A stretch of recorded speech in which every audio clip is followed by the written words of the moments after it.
Welcome back, everybody. Welcome back to the canyon.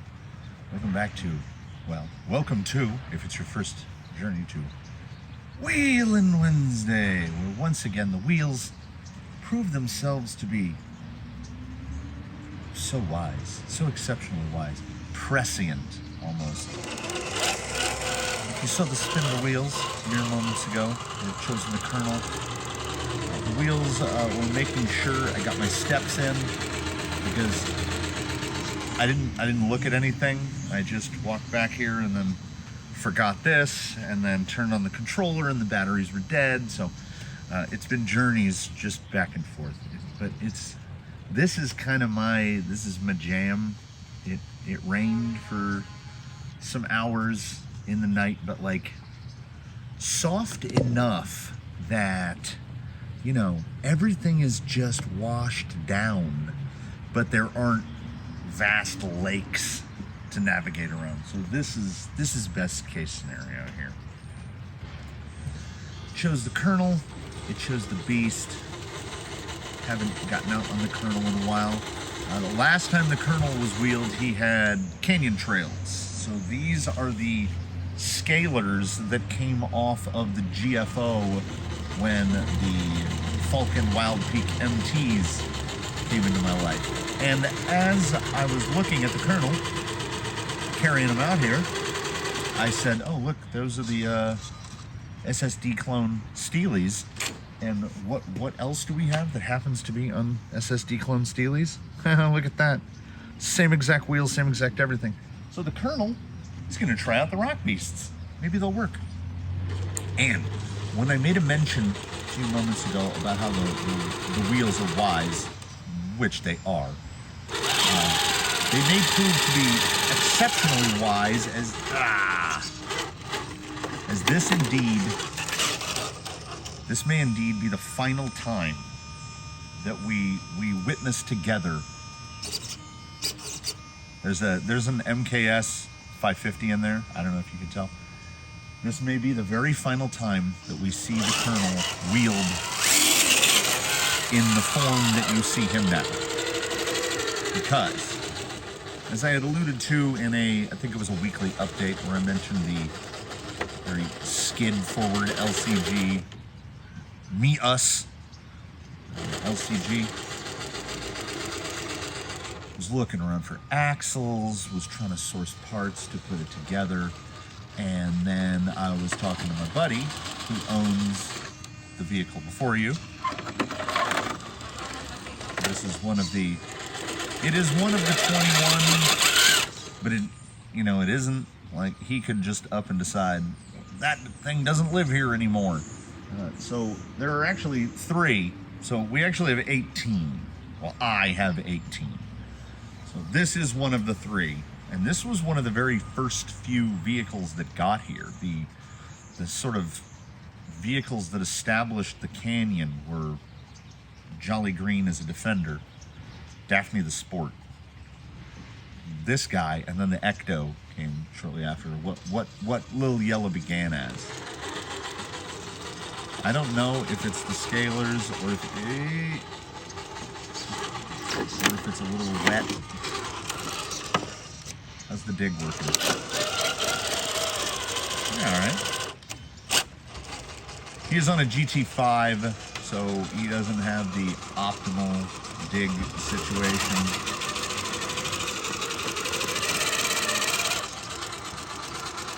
The scaler also seems on this rig, and here's something that I've certainly, I guess, learned or gleaned from my time wheeling these, which is there is certainly no perfect tire, there is certainly no perfect foam, there is certainly no perfect setup.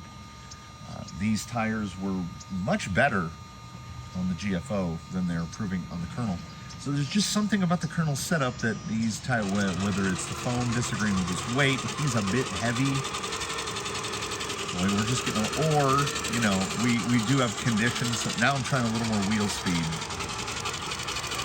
We do have conditions to take into account. So he is just he's not getting a lot of forward drive today. Now, hopefully, and as it seems to be a frequent process of the canyon to go against the grain of something, I began with an ecto for Royella, and now no ecto remains. This began as a 10-3. We got rid of the body, and that was a huge transformation. He's running the shocks from, I want to say, these are the MST CFXW stock shocks. He's getting progressively less and less 10-3, because it has always been my contention that a 10-3 is a trail truck that can crawl a little bit. And while we do have some trailing sections, I would prefer, in the grand scheme of things, a rock crawler that can trail a bit over a trail truck that can crawl a bit. Because at its core, at least how it comes from Praxis, when you have a TRX4, particularly a Defender, with the 2-speed and everything, that thing is a trail truck. It goes fast, like properly fast, and has a pretty high CG. But I think, as we've seen, and I think as Daphne the Sport has proven time and again, the TRX4 is a rock crawler. So it is a rock crawler by nature that can also trail some. Especially once you get that big tank of a Defender shell off, or in the case of this guy, you get that big JLU Wrangler off of it. I feel like the more the sun hits it, the more grip he gets. All right, let's see. Side Hill Extreme. I want to see how the scalers hold up to this. Right there. And the Velcro held up. Body was retained. The Colonel has always been, to me and to others, I'm sure, a bit of a sentimental favorite. Like, we want to see the Colonel do better. I want to see every rig do better. Like, and he shows such glimmers of hope. Glimmers of hope. But at his nature, he is still a 10-3. So, like, you can see right there, I hope you can see, the links are just perfectly straight. Like, they're level with the chassis on the bottom. And he still sits so high. Like, he sits real high.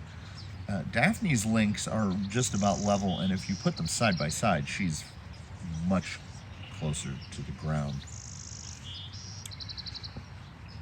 So we either deal with it, or we assault it in the way that we assault things here in the canyon, which is turn a Rift into a 4-wheel steer crawler, build a rig specifically to fit a body, or in this case, we will convert the Colonel into Colonel version 3.0, where he will be the carbon fiber LCG. Now, obviously, the overcomplicated clockwork, the Dollar General VFD twin that is the transmission in the 10.3, that's not going to work.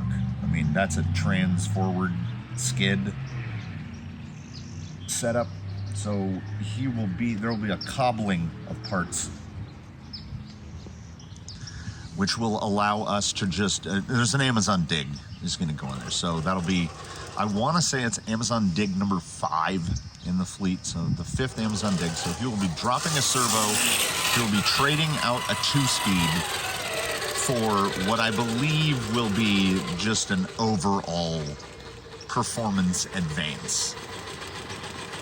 Before I move setup on this, I wanted to see if I can get up onto the L. It just keeps getting pushed left. I don't remember who it was, but I was out here wheeling around with someone. It was Blackjack. Blackjack drove up across the top of the L once he got fitted with the Voodoo KLR yellows, trail yellows, just drove straight over it like it was nothing. So that might be Blackjack's thing. Blackjack's L, Blackjack's angle, Blackjack's something. Because he cleaned it. The only other rig that I've taken over it that, like, even Jolly Green has trouble with it. The only other rig I've taken over it that just absolutely cleaned it was, you know, Robo Kitty. But if we're talking about a 16-inch wheelbase and kryptonite stickies, yeah, it seems and getting some real crawlerization there. Look at that back tire.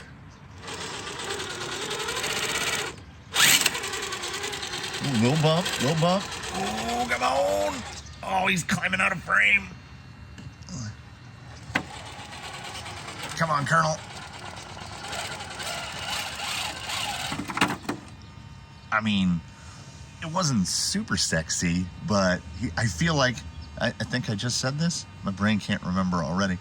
The more the sun hits the face of that, the better the grip gets. I don't know if it's drying it out, warming it up, a combination of the two. Good job, Colonel. The Colonel's a pretty good descender, as I think he should be. He is almost remarkably heavy. My buddy has been throwing aluminum at it. I think there are 2 chassis components that aren't aluminum at this point. Plus axle housings are plastic. Let me try that again. Yeah, see, he will plant his nose back down. He just got the... He got the perfect... Yeah! Go, Colonel. Oh, that was a lot better. Yeah, that... I will not be sad to pull that 10.3 gearbox out of there. I really just won't, because the 2-speed still makes no sense to me. The spacing, the low is not low enough and the high is not high enough. They are way too close together. So sometimes I'll come out here and I won't have noticed that I hit the lever and he'll be in high. And I'm climbing with it, and the only difference is that the drag brake isn't as good. But he can still, well. So this is in high. We did all the previous climbs in low. And you see, I can get more wheel speed. All right. Little too much wheel speed.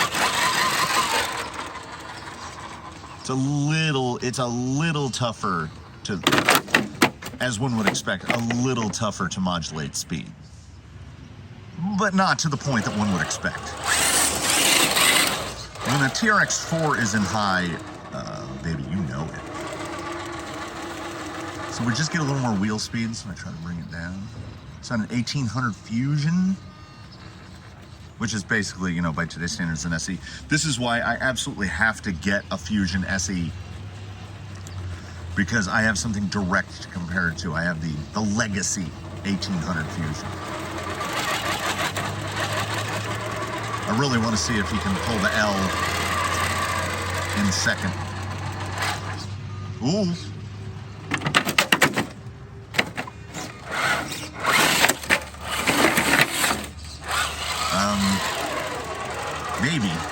Maybe he can. Well, that was a better line there. Yeah, just... Oh, I muddied the tires up a little. There we go. Back on it. I mean, it's a little bit around the side, but I think it does a reasonable job of illustrating how it would be easy to not notice that you're in second. It is very easy to get back onto his wheels in second. Now, like, take a look at the rear wheels with me here. It looked a little more notable when he was on flat ground. Okay. to anyone else, does that look like he's positive camber? Like the top of the wheels are out farther than the bottom of the wheels? Now see, it could be that the tires just slipped on the beadlocks, but on a live axle, that shouldn't be possible. They should be straight up and down. But even when you move it a little, yeah, maybe it is just the tire sitting on the wheel. It does look weird though. So speaking of tires that don't look weird, let me set them over. I brought a little garden cart so I don't have to work on the wet ground. Let me bring this guy over here and throw the other set of tires on here. And you know what? Like, I don't, you know, as much as I want it to just be amazing, there's not breath holding. Here we go again, Pitbull Rock Beasts. Show me what you got. As the kernel comes from the before times, yeah, these look perfectly straight up and down to me. So I think it's just the foam or the tire sliding around on the beadlock a little bit. As he comes from the before times, and therefore has no build series, no nothing, he just kind of appeared on the scene. It'll be nice for the kernel to get a little attention on the bench. I mean, come on, show me anything.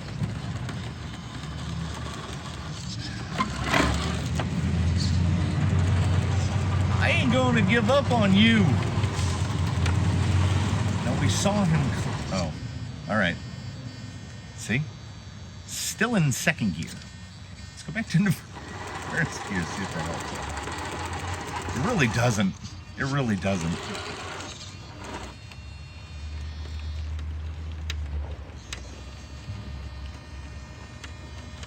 Good side leg action there. Okay. But there's a lot of wheel slip, and far more wheel slip than I was experiencing with the scalers. Like, we get in right there, and like, that's Amazon tire behavior. And regardless of how soft those dual stages are out of the growlers, I see no sidewall wrinkle at all on those rear tires. And I'm just kind of sitting here in this slot to see, is it gonna move? Is it gonna move?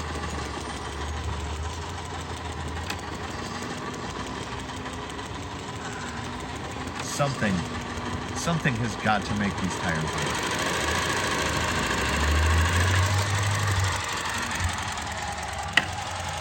Okay, is it a bunch more wheel speed?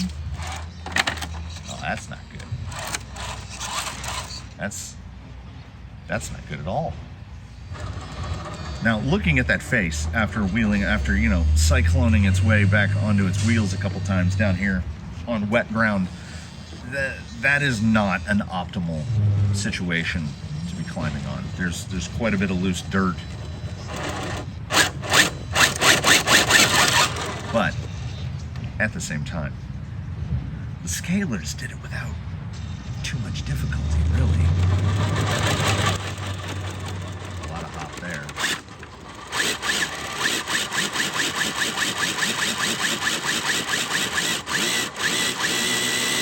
That's wide open. I'm just holding the trigger down. You would think that there was a rope attached to the back of him holding him down.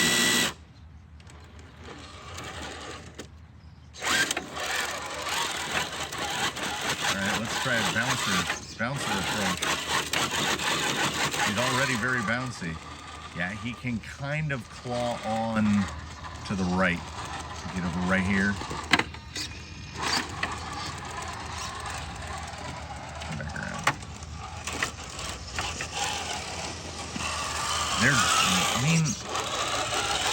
They're not as good.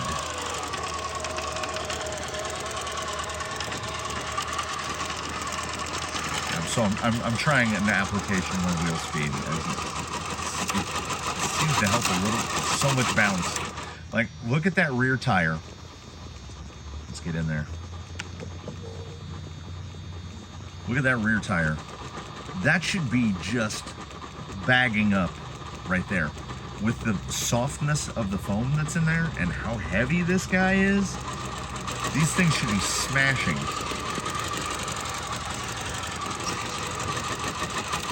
But that rear tire will not push up, and the front tire will not pull him up. You just surge, grabs, falls, grabs, falls, grabs, falls.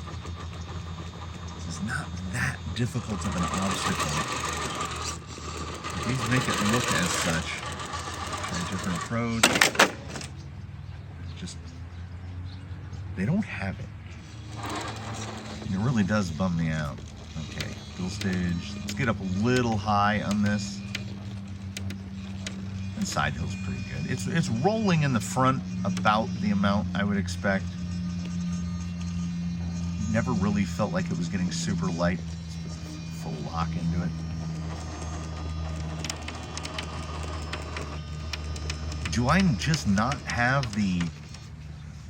Do I not have the terrain that these things are looking for? I feel like I have a pretty fair mix. Like right there, how am I not getting any movement to the right? Like, how is that not pushing? Because that front tire on the driver's side should still be loaded up reasonably.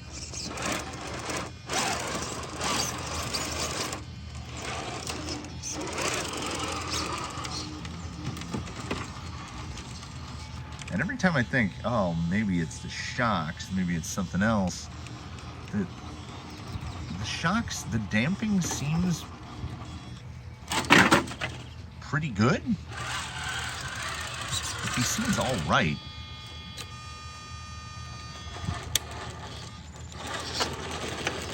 Trying to dig drag here.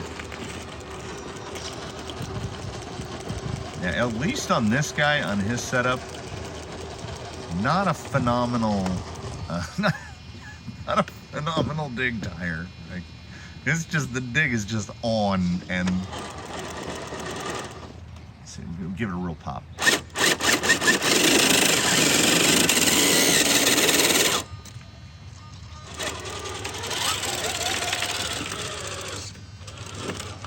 Not worn in? I mean, yeah, also a big part for me of the 10.3 gearbox is like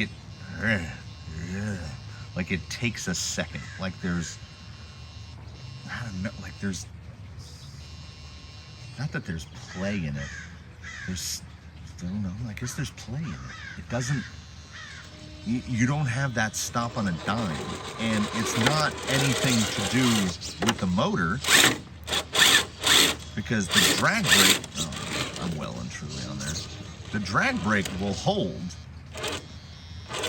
wherever you go. It just holds, but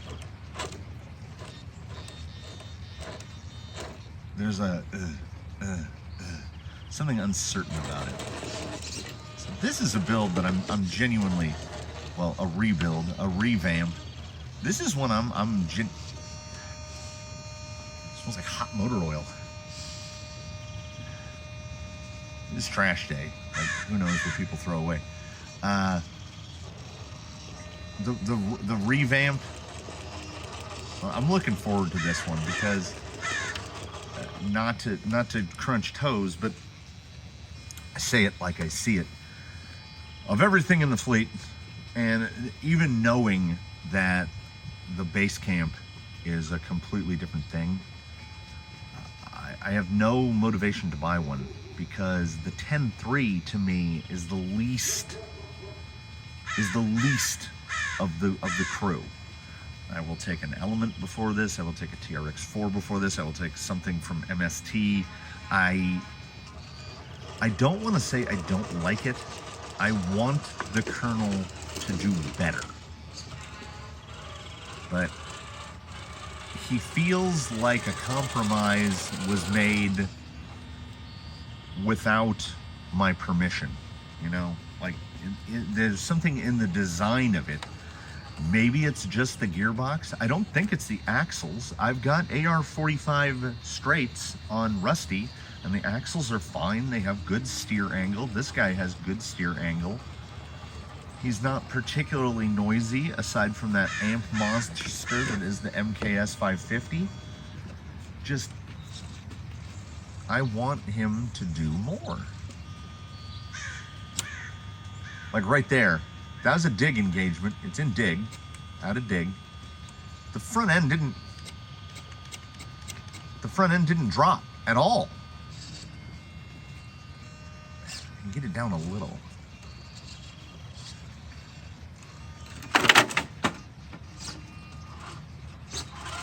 He's pretty easy to write. Like not TRX4 easy, but pretty easy. And I'm kind of making a mental checklist here. All right. Oh no, there it is.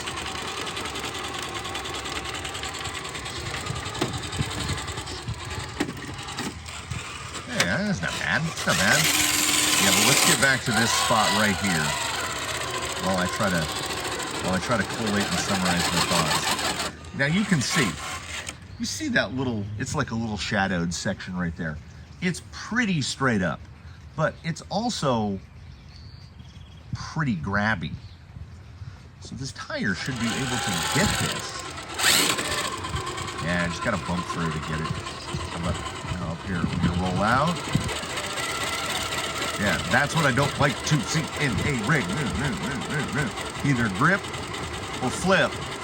Don't do that. That's a tire that just cannot. It can't even. So it's nothing about the Colonel himself. I enjoy the Colonel. I want the Colonel. I hope for him. He has that one shining glory in his history where in the big body battle, which took place way long ago with a bunch of rigs that effectively don't exist in those formats anymore, he so narrowly missed winning that. Like, he came really, really close. And in a couple of the stages, I think he actually won the stages. But there's always been something, and rather than just buy some Amazon axles of questionable quality and integrity, I thought, we've got a guy that has parts that work, but there's just like, even his chassis is weird. There's just something about him that is holding him back. So let's remake him into an entirely new image. This will most likely, I got the holiday shipping blues. I don't think the gearbox arrives for another week on Amazon Prime, mind you. So we've got about a week. So sometime after the next installment of Wheelin Wednesday, we should be able to get into the LCG-ification of the Colonel. He'll still be mounting the Brat. I don't know about the bumpers, but he'll be. We'll see how they fit in. But he will still be mounting the Brat, and he will probably still be back on the Scalers unless something else pops up. He'll try a couple different tires as we go through the build process to see. I mean, you never know. That amount of change. I'm not holding my breath again, but these guys might start to work. This is either going to end well or badly.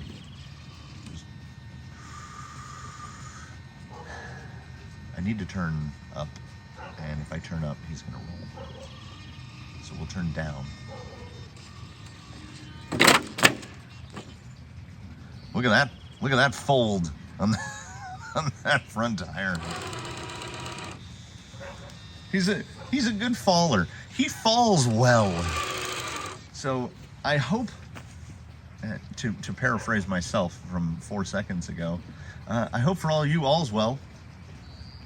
I thank you for stopping in for a Wheelin Wednesday. We talked a little bit about the Colonel. The Rock Beasts are still just, they're there, but they're not